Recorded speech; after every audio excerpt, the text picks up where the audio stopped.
রাস্তার পাশে ফুচকা বিক্রি করেও মাসে 1.5 লাখ টাকা ইনকাম করে।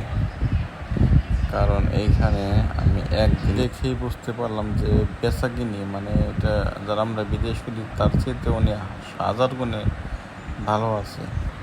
আর আমরা কি করি যে বিদেশ যাব 5 লাখ 6 লাখ টাকা খরচ করে, তা না করে ভাই দেশে অনেক কিছু করা যায়। অটো চালায়ও মাসে 25,000 টাকা ইনকাম করা যায়, 30,000 টাকা ইনকাম করা যায়। এখানে ফুচকা রেট দিয়ে রাখছে 40 টাকা, সরকারি 40 টাকা। আর খাবার খুব একটা ভালো বলবো তা না, কিন্তু তারপরেও মানুষ এখানে খাইতে আসে কেন জানি না।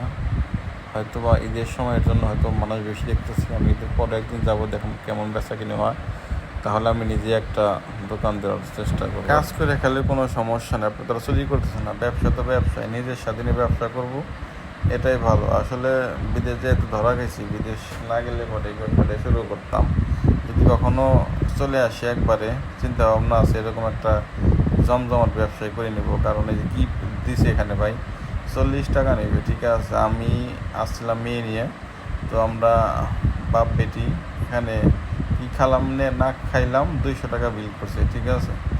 তো এভাবেই যে রাস্তার পাশে যদি আপনি একটা দোকান দিয়ে বসে পড়েন, ঠিক আছে, ভালো একটা প্লেসে, কিন্তু এখন এই ব্যবসা আমি ভাবতেছি বিশাল জমজমাট। কারণ দেখেন বানায় সারা পারতেছে না এই লোকটা, কেমন পেশা কিনে তাহলে বলেন বিকাল টাইমে। আর আপনি সারাদিনও একটা কাজ করে আপনি এইটা আপনি পার্ট টাইম হিসাব যদি করেন, কিন্তু আপনার জন্য সারাদিন যা করবেন তার সাথে এটি আপনার ডাবল ইনকাম হবে।